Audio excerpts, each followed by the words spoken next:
بلوچستان کے ساحلی شہر گوادر سے گدروشیا پوائنٹ کے نمائندے عبیداللہ بلوچ کی رپورٹ کے مطابق ضلع انتظامیہ گوادر کی جانب سے بھارتی آبی جارحیت اور زیادتی کے خلاف ایک احتجاجی ریلی نکالی گئی۔ یہ ریلی سیرت النبی صلی اللہ علیہ وآلہ وسلم جاوید کمپلیکس سے شروع ہو کر سید سایاد یادگار تک پہنچی۔ احتجاجی ریلی کی قیادت اسسٹنٹ کمشنر گوادر جواد احمد زہری نے کی۔ ریلی میں سول سوسائٹی، مختلف مکاتب فکر سے تعلق رکھنے والی سیاسی اور سماجی شخصیات، مختلف اداروں کے افسران، تعلیمی اداروں کے اساتذہ اور طلبہ کی بڑی تعداد نے شرکت کی۔ ریلی کے شرکا نے بھارتی وزیر اعظم نریندر مودی کا پتلا اور ہندوستانی جھنڈے کو نظر آتش کیا۔ مظاہرین نے بینرز اور پلے کارڈز اٹھا رکھے تھے جن پر بھارت مخالف نعرے درج تھے اور انہوں نے شدید غم و غصے کا اظہار کرتے ہوئے پاکستان زندہ باد اور انڈیا مرد آباد کے فلک شگاف نعرے لگائے۔ خطاب کرتے ہوئے اسسٹنٹ کمشنر گوادر جواد احمد زہری، محمد جان، سعید احمد اور دیگر مقررین نے کہا کہ آج گوادر کے غیور عوام، طلبہ اور مختلف مکاتب فکر سے تعلق رکھنے والے افراد نے بڑی تعداد میں شرکت کر کے ہندوستان کے جارحانہ کردار پر شدید نفرت کا اظہار کیا ہے۔ انہوں نے مزید کہا کہ شدید گرمی کے باوجود عوام بالخصوص بچوں اور خواتین کی شرکت ان کی حب الوطنی اور بھارت کے خلاف شدید جذبات کا مظہر ہے۔ مقررین کا کہنا تھا کہ ہندوستان کشمیر کے عوام پر ظلم و بربریت اور دہشت گردی کر رہا ہے، مگر آج گلگت بلتستان سے لے کر ساحلی شہر گوادر تک پوری قوم کشمیری عوام کے ساتھ اظہار یکجہتی کر رہی ہے اور ملک کے دفاع کے لیے ہر قسم کی قربانی دینے کو تیار ہے۔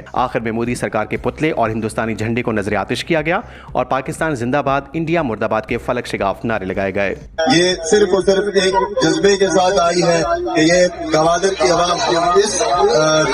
ٹیمپریچر میں بھی، اس گرمی میں بھی سب نے ایک ہی میسج دینا ہے کہ پوری گوادر کی عوام کشمیر کے ساتھ کھڑی ہے اور انڈیا کی دہشت گردی کو دنیا کے سامنے شو کروانا ہے کہ انڈیا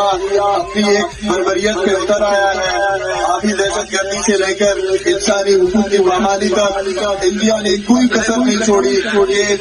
اس نے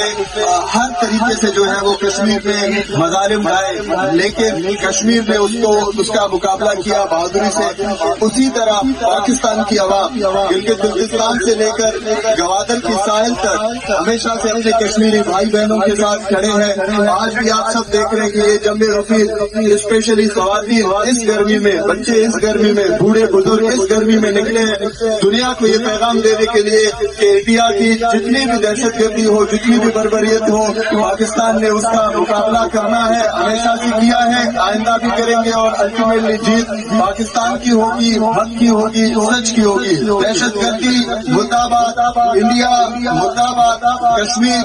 زندہ باد، پاکستان پائندہ باد۔